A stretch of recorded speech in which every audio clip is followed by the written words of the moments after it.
Y en el comienzo de nuestro programa, me encantaría decir ya un viejo conocido del programa que me encantaría que por lo menos una vez al mes esté con nosotros, porque realmente es muy bueno en lo que hace. Para mí es un honor, una persona que está en los mejores centros de difusión de América Latina, que se haga tiempo para venir a estar acá con nosotros, para compartir 30 minutos de algo que él conoce muchísimo, como es el tema del liderazgo. Fernando Pereiro, ¿cómo estás? Muy buenas noches y muchas gracias por estar acá. Jorge, estar acá. Y qué sorpresa la que me dices de estar una vez al mes. ¿Verdad que? Sí, a mí me encantaría. Muchas gracias, realmente que sí. Bueno, cuenta sí. con eso. Sabés que el tema es interesante, porque estamos viviendo una época de crisis. No es crisis siempre, uno dice, uy, crisis es malo. No. Los griegos, crisis viene del griego con K, y un griego entraba en crisis cuando iba por una senda y el camino se bifurcaba. Y tenía que hacer una sabia elección, porque si iba con una caña y no iba hacia el mar, sino que iba hacia las montañas, ¿qué iba a hacer con la caña? Entonces él decía, estoy ante una crisis. Él tenía que hacer una buena selección de caminos. Y los malos momentos, como los cuales Argentina ya nos tiene acostumbrados desde hace décadas, no es culpa de este gobierno, ni del anterior, forma parte del ADN argentino. Probablemente. Sí. De repente dice, claro, es crisis, hay que no hacer inversiones, no hay que gastar, hay que estar agazapado, no hagas lío, no esto, no aquello. O sea, es un estado de aletargamiento que realmente preocupa porque vos ves que aquellas personas que no le tienen miedo al mal momento, y salen al final del camino, al final de la crisis, están mejor posicionados que vos. Entonces, yo digo, debe haber una forma para, que uno se pueda llegar a preparar, porque esto es de uno, ¿no es cierto? Totalmente. Prepararse como para decir, voy a estar al frente de un mal momento. A ver, te escucho. Bueno, es bien interesante. Yo definiría la crisis de una manera tal vez particular. La definiría como una ubicación.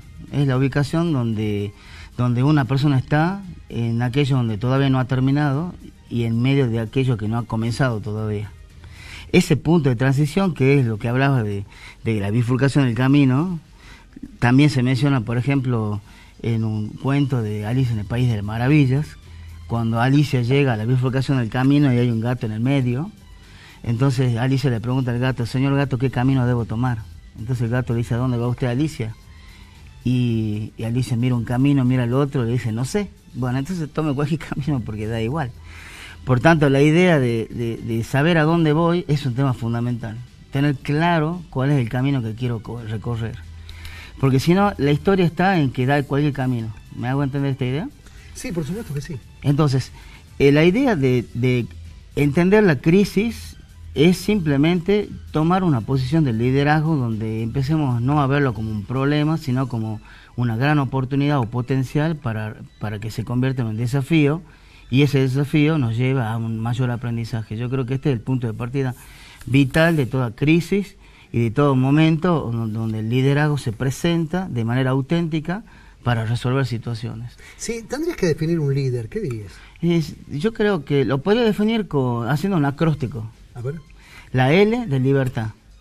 Yo creo que una persona que posee esa virtud de la libertad puede entender las cosas de otro punto de vista. Si está encarcelado en un dogma, en un sistema de pensamiento determinado, va a ser muy difícil. La I de integridad. El tema del proceso de los valores éticos y morales basado sobre lo que yo le llamo la paleta de los colores, que es la integridad, sería la base fundamental por la cual el líder tiene un punto de partida a dónde ir y a dónde llegar, ¿no? Que es la trascendencia. ¿La D? La D sería la determinación, tener claro de tomar decisiones y llevarlas a cabo en el momento que sea ideal. La E de líder vendría a ser la esperanza, tener claro que yo toda aquella cosa, cualquier proceso que planifico, tengo la esperanza que voy a llegar a lograr aquella cosa que yo mismo me postulo como meta u objetivo. Y por último la R. Y la R vendría a ser la razón, pero no la razón del pensar, sino la razón de ser. Y esto tiene que ver con mirar adentro y redescubrirse muchas veces, porque tenemos un montón de creencias y de autocreencias que no nos dejan ser quienes somos de verdad. Ahora, Fernando, yo leí alguna vez que hay gente que tiene mucho miedo de estar solo. Cuando está solo, únicamente le queda mirar hacia adentro. Y cuando mira hacia adentro, no ve lo que quiere ver. De repente mira algo que lo desconoce totalmente y dice, ¿Eso soy yo? Bien, buena pregunta. Lo que pasa es que es un sistema de creencias que uno tiene de sí mismo. Los argentinos vivimos agrediendo a nosotros mismos cuando nos olvidamos un celular, cuando nos olvidamos una llave, lo que sea que pase. Decimos que... Sí. Y mencionamos la palabrita que tanto... La palabra ¿no? mágica. La palabra mágica. Bueno, esta es la historia de empezar a amarnos más que a agredirnos. Yo creo que este es el punto de partida, donde nosotros tenemos que darnos cuenta también que el mirar hacia adentro, como el mirar hacia afuera, implica metas y objetivos. Por tanto, hay que saber qué es lo que voy a encontrar, porque la gente le tiene miedo a la luz, no a la oscuridad.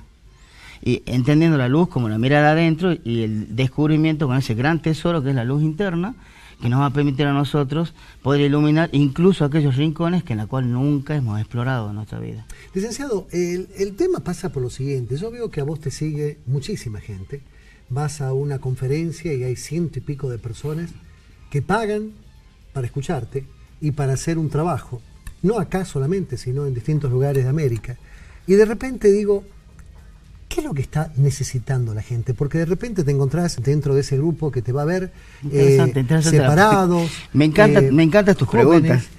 Jóvenes, separados, personas que han venido de un suicidio y lo han podido superar, personas que han venido de la droga y lo han podido superar, personas que vienen de una educación que no dan pie con bola, tercera universidad que intentan y están de nuevo en foja cero. O sea, ¿qué es lo que necesita hoy el latinoamericano que se acerca tanto a este tipo de trabajo? La respuesta te diría que necesita hacerse preguntas, porque la gente está buscando recetas y respuestas. Entonces yo esto le llamo lo instantáneo, ¿no? Hay que poner un poquito de agua caliente para que se haga la cosa. Y creo que la historia es empezar a hacerse preguntas. Todo el tiempo estamos buscando respuestas, pero no nos hacemos preguntas. Preguntarse qué es la felicidad para mí, qué me hace feliz. En vez de preguntarme, en vez de estar preguntando qué quiero, preguntarse qué necesito de verdad. Porque si me preguntaría qué quiero, habría tal vez una sábana de listado de deseos que están solamente enfocados en la carencia, en lo que yo no tengo. Pero mirarme y observarme sobre aquellas cosas que tengo, como saber cuál es mi talento, por ejemplo, una buena pregunta. La gente no sabe. Entonces, cuando hablamos, por ejemplo, de liderazgo y hacemos tal vez nuestro test de liderazgo para saber cuál es nuestro nivel, el primer nivel es saber cuáles son los talentos que tenemos. Y la gente no sabe. Entonces estamos como demasiado básicos en el liderazgo, entendiendo el liderazgo como esa capacidad directiva que tenemos los seres humanos desde nacimiento, porque el líder nace. El que dice, el líder nace o se hace, que se escribe en un río de tinta, en realidad hay que cambiarle la I por la O, ¿no? La O por la I. Entonces el líder nace y se hace. Y este es un camino bien importante donde el liderazgo es el que inicia todo y a la vez es un resultado. Es como el éxito. El éxito también está muy relacionado con el tema del liderazgo. Por tanto, el redefinir un montón de contextos, como qué es liderazgo en mi vida, qué es la felicidad, qué es el éxito. Mucha gente confunde éxito con felicidad. No tiene nada que ver. Hay una enorme cantidad de personas que son exitosas y no son felices. Exactamente, pero la gente cree que el éxito se alcanza, cuando alcanzo el éxito soy feliz. Y en realidad es al revés, hay que ser feliz para alcanzar el éxito. Vos sabés que lo que decís es increíble, ¿no? Porque de repente yo recuerdo de alguna manera cuando los viejos filósofos se juntaban para ver cuál es el arjé de las cosas. Yo recuerdo que hubo uno de ellos que dijo la felicidad. Pitágoras dijo la matemática, el número. Era verdad, el arjé de las cosas era la felicidad. O sea, aquello que está en todo y sin ello nada es. Y de repente decís, claro, la vida sería totalmente distinta si a cada cosa que vos haces le pones una cuota de felicidad. O sea, uno viene a trabajar en un lugar y está horas, más horas que en su casa. O sea, mira lo que te voy a decir, quizás no podés ser feliz en tu casa, pero tenés que ser necesariamente feliz. Por eso hay que definir qué es felicidad. Claro. Pues si le preguntamos a la gente qué es felicidad, la respuesta en la mayor parte de los casos es la misma que éxito. Es el saber que puedo alcanzar un logro en la vida. Eso lo define como felicidad. Cosa que no está del tanto descabellado. Bueno, así como yo, digamos. Te explico. Mira, yo en uno de mis libros que se llama 7 mentiras anti-éxito, donde hablo de 7 mentiras que nos alejan de ese mito del éxito, hablamos del replanteo del éxito en ese libro. Yo hablo de 4 palabras que están todo el tiempo en la conexión con el ser humano y su crecimiento. La primera es humano. Es una palabra, son seres humanos, pero nadie lo define. Entonces, humano viene del griego humus, que significa germinar. Claro, es decir, claro. somos semillas que venimos a esta tierra a producir fruto. Eso significa humus, humano. Bien. La segunda palabra es pobreza. Todo el tiempo estamos buscando la manera de alejarnos de ese perfil llamado pobreza. Pero pobreza es una palabra del latín, pauperis, de bien la palabra paupérrimo, por ejemplo. Claro. Bueno, pauperis quiere decir infértil, que no produjo fruto. Luego, si nosotros tomamos la pobreza, su opuesto podría ser la riqueza. Pero analizándolo desde el punto de vista etimológico, hay muy buenas respuestas. El tema es que el opuesto a riqueza la pobreza no es riqueza. Porque riqueza viene de rich, que quiere decir rico, rich, que en el latín que implica poderoso. Y pasa, fíjate, al inglés como right, que significa diestro, puede decir que estamos hablando de lo que te hace diestro, el talento. Por tanto, o eres pobre o tiene que haber algún opuesto. Ese no es talento. Claro. ¿Me explico? Entonces, ¿qué es lo que me hace rico? ¿Qué es lo que me hace ser feliz? Porque es la cuarta palabra que yo defino. Entonces, pobreza por un lado, y el opuesto no es riqueza, sino felicidad. El opuesto a pobreza es felicidad. Viene del latín felix, que significa feliz. Claro. Por tanto, el infértil es aquella persona que no produce fruto. Entonces, ¿cómo puedo definir yo felicidad? Alcanzando los logros. Por eso, si yo puedo definir felicidad simplemente con una palabra que es disfrutar, yo voy a saber que es una palabra compuesta en latín, donde dis significa sacar, quitar, separar, y frutus, que es el fruto. Entonces, sacar el fruto del árbol y poder compartirlo es el mayor de los hitos de la felicidad. El saber que tengo algo para compartir. Porque no me sirve de nada, de verdad, tener una sonrisa porque no soy feliz. No me sirve de nada tener una cuenta bancaria munida si no soy feliz. La felicidad implica alcanzar los logros y poder compartir con la gente. Vos sabés, Fernando, que es muy loco esto, porque uno se puede analizar la cosa y dice, qué poco que vamos preparados a la vida. En general, la gente no hace un test para ver qué carrera es la que más se adecua a mí. Y yo estudio porque papá quiere que yo sea abogado, como él. Claro, transfiere el deseo. Claro, de repente la familia esperaba, pues yo de chiquito decía, y de chiquito, yo qué sé, uno miraba, no sé, algún veterinario de la televisión y vos querías ser veterinario, y al rato aparecía un médico y vos querías ser médico, Claro, y después aparecía un claro. detective, vos querías ser policía, y si aparecía alguien de bombero, vos querías ser bombero. Uno es medio Claro. chirle, así Es como... el tema de, como te digo, de estar todo el tiempo buscando respuestas y no hacerse preguntas. Vos sabés que de repente yo siempre digo, si Maradona en la puerta de su casa no hubiese tenido una cancha de fútbol, sino una cancha de básquet, hoy no existiría. Hoy, sí. O sea, coincidió de tarro que había una cancha de fútbol y él un talento especial para eso. Bien, ahora, esto no puede ser azaroso.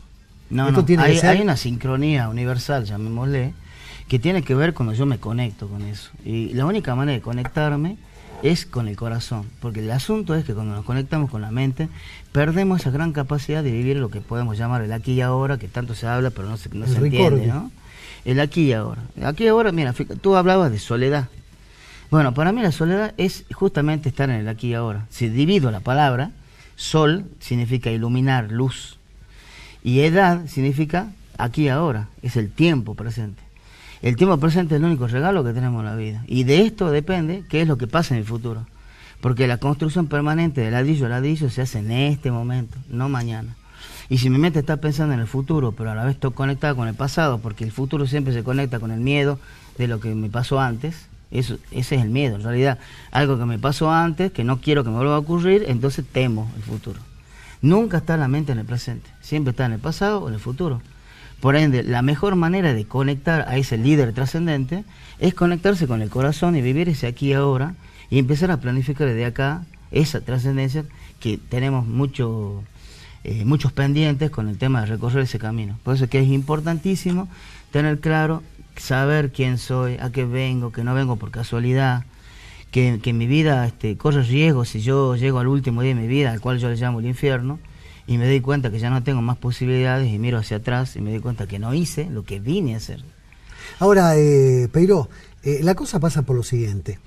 Si uno de repente dice, como me señalabas vos recién, que claro, que la solución a todo esto es un buen conocimiento profundo de uno mismo, pero digo, siempre llegamos tarde, porque yo en general veo la gente que va a un curso, que va a un taller tuyo, es gente 25 para arriba. Qué bueno sería, qué cambio que le podés generar a un pibe de educación, de 12, de 13, de 15. Totalmente. Yo he llegado a tener la fortuna de poder haber organizado, cuando estaba en Costa Rica, en esos 10 años que vivía allá, un programa de liderazgo infantil. Entonces hacíamos una relación entre padre e hijo todo el tiempo, conjuntamente trabajando. Una de las cosas que más se desarrolla en el liderazgo es saber a dónde voy. Por tanto, significa acción, nunca significa estar detenido. Entonces, el tema de establecer metas y objetivos en la vida, profundos, no el objetivo de tener un auto 0 kilómetros el año que viene, sino de saber cómo va a ser mi vida acá 3 años si sigo haciendo esto que no tiene mucho significado en mi vida. Porque el día de mañana, cuando me doy cuenta que no le pongo significado al día a día, el día de mañana no tiene significado. Y ahí viene un gran problema. Por eso es que pasa mucho tiempo y hay muchos niños, o jóvenes si quieres, adolescentes que se mueren a los 17 años, pero lo entierran a los 70, Jorge. Entonces, es fuerte, ¿no? Sí, es fuerte lo que estoy diciendo. Es decir, se mueren a los 17 años y lo entierran a los 70, y en ese periodo que hay desde los 18 hasta los 69 años, es prácticamente un nihilismo. Es decir, gente que no se ha ocupado en saber quién es, a qué viene, cuál es la huella que viene a dejar en el corazón de la gente, cómo puede hacer para dejar una luz en el ambiente en el cual se mueve, si sean 2 personas. Ahora, te escucho y digo, qué mal enfocada que está la educación en realidad, ¿no? Yo vi, por ejemplo, en Ecuador, muy buenos sistemas educativos y sobre todo en las periferias, o sea, en las poblaciones campesinas, donde hay una relación del docente y el educando que es realmente fuerte. Pero fíjate que hubo grandes trabajos latinoamericanos, inclusive hay grandes trabajos internacionales, escuelas Waldorf, las Rosarinas, las escuelas Cossettini, no sé, hay varios, pero en la Escuela Democrática Judía. Esos son los que vienen a rescatar esto. Y de repente miran al hombre desde otro ángulo. Montessori, por ejemplo, también, estamos hablando de otro tipo de escuelas. Estoy hablándote de chicos que a los 3 años, claro, leen, claro, recitan, escriben. Y tienen que ver a dónde van, es un tema importante. Es que el asunto está, muchos de los contextos, sobre todo hablando de Argentina, y lo hablo hasta coloquialmente si se quiere, porque soy argentino, entonces digamos podría tener autoridad de decirlo. Y no soy el único que lo dice además. Es el tema de que están todo el tiempo viendo la manera de dar el pescado, pero no la caña para pescar. Y ahí está la historia de la crisis, ¿no? Si se va a la montaña, como decía al inicio, o se va a pescar. Y obviamente es mejor irse a pescar y aprender el proceso de usar la caña y no de dar todo el tiempo el viejo pescado. Proverbio chino, no me des pescado si no enseñan a pescar. Exactamente, entonces el enseñarle a la gente cómo conducirse en la vida es la vida misma en realidad. Ahí metiste los dedos en el enchufe. La pregunta es, Argentina tuvo todo eso en un momento determinado y de a poco se fue yendo, se fue diluyendo. Los distintos gobiernos, no estoy hablando de alguno en particular, es una manía argentina, en la cual, claro, estamos mal económicamente, entonces hasta que acomodemos, porque ahora lo vamos a acomodar, porque ya tenemos todo para acomodarlo, vamos a dar un plan para que la gente pueda llegar a pasar el mal momento. El invierno, dirían los socarrayos. Sí, está bien. Pero de repente eso, que es algo que se hace por un tiempo determinado, pasa a ser algo que se hace siempre, y los gobiernos que vienen suman, lo critican, lo cuestionan, pero siguen sumando más y más y más legiones de personas que no pueden producir. Muchas veces no puede producir porque no hay dónde producir, no hay que trabajar, por malas políticas. Pero digo, eso genera algún tipo de golpe muy fuerte hacia la persona que naturalmente nace líder. O sea, si vos ves un poco la historia del argentino es líder por naturaleza. Totalmente, ata con alambre del primer día. Lo que sea, es realmente, es cierto, una persona. Pero de repente eso se fue diluyendo en los tiempos. En realidad no se diluyó, lo que se diluyó fue el tema del criterio el cual nos manejamos en la vida sin valores. Por eso es que la política, que realmente debería ser ensalzada, está totalmente deplorable porque se han perdido los valores de la integridad. Y este es el tema de la ausencia de liderazgo personal en la vida de los políticos, por ejemplo, por decir una de las ramas. Porque en realidad podemos ver en la educación, en la política, en todos lados. El asunto es que hemos dejado de transitar el camino del liderazgo, implicando esto el camino hacia la integridad de los valores. Bien. Este es el asunto. Entonces, cuando una persona toma el poder, dice, dale poder y sabrás quién es la persona. Bueno, esta es la historia, ¿no? El comprender que poder no es dominio, sino que el poder significa ser más competente. Esa es la verdadera raíz de la etimología de la palabra. Ser más competente. Por tanto, la idea de poder, y es más competir, que tanto una palabra que se habla mucho, en realidad hoy se habla de colaborar, porque competir tampoco implica tener un adversario, implica tener mayor pericia, eso significa competir, es poder lograr pericia junto con otro, eso significa competir. El asunto está en que se han ido perdiendo todos los términos, y por eso yo siempre digo que separado se escribe todo junto, y todo junto se escribe separado. Entonces, estamos en una tergiversación total de las buenas costumbres, no de los argentinos, sino de los seres humanos en total. Hoy venía yo, me traía un remisero y me contaba que estamos en este momento en un paro de buses, de colectivos, porque un pasajero golpeó a la conductora, a la chofer, que es una mujer. Me parece ya una locura toda esta historia. Por tanto, la idea de volver a rescatar los valores creo que es uno de los puntos más importantes. Recién podemos hablar de liderazgo, pero no podemos hablar de liderazgo si no trabajamos valores primero. La última, Fernando. El otro día te escuché en una alocución tuya, algo que realmente me maravilló, porque es real. Hay veces que uno prefiere una verdad disfrazada de alguna manera, y no la verdad desnuda, cruda, la verdad desnuda, cruda. Y vos sabés que eso es muy latino. Uno lo ve, por ejemplo, en Estados Unidos. Va a venir un profesional de la salud a sentarse después de que vos dejes el lugar. Y uno ve, por ejemplo, en Estados Unidos el tema, te dicen, bueno, ¿qué tengo, doctor? Cáncer. Ah, bien. ¿Cuánto tiempo tengo? 3 meses. Si va bien, 3 meses. Si no, 2 meses. Ah, bueno, perfecto. O sea, hay una frialdad de tanto del profesional. Acá no, acá, ¿y qué tenés? Pero es que yo no sé, Jorge, si yo le llamo el frialdad a esto. Claro, no sé, hay que ver cómo es la cosa. Falta el compromiso con la verdad, creo que es el tema. Claro, entonces, por eso, con respecto a eso, a mí me encantó esa historia, y creo que sería un buen final para este encuentro, para este bloque. Primero la base, ¿no? De decir, nosotros somos apasionados de las verdades a media, y la verdad a media no es verdad. O sea, la verdad es un absoluto. Sí, mentiras verdaderas. Claro, mentiras verdaderas. Entonces, claro, esto más o menos se maneja de esa manera. Ahora, ¿cómo viene esta historia de ser tan apasionados al momento de mentir, sabiendo que mentís y haciéndolo de una manera tan solapada como disfrazándolo de una de la no verdad? Por eso es que tenemos tergiversado todo. Nosotros mentimos, le llamamos mentira piadosa, ¿no? Porque amamos demasiado, ¿no? Claro, amamos demasiado que no lo queremos lastimar, entonces preferimos mentir. Y hay un contrasentido con los valores. Esto es un antivalor, parece ser un valor, pero es un antivalor. La verdad es la verdad, y dice que la verdad nos hará libres, dice los textos sagrados. Por tanto, la idea es saber, como decía recién en el inicio, en el acróstico del liderazgo, la libertad. Si no tenemos la libertad, vamos a estar todo el tiempo encarcelados.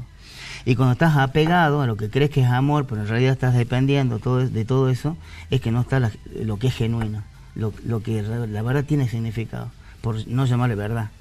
Porque la verdad también podríamos decir, por otro lado, de que no es absoluta. Por tanto, digamos, tiene que haber un consenso de lo que puede ser genuino o no. Por ejemplo, en tema de un médico que le dice, tienes cáncer, ese es genuino. Y puede que no sea una verdad, puede que haya alguna técnica nueva que haya salido, que justamente no está en el país, pero que podría llegar a salvarse en otro lado, pero la desconoce el médico. Por tanto, una verdad requiere de tener conocimiento amplio de todos los contextos. Por tanto, podemos hablar de genuinidad, hasta ahí nada más. Claro.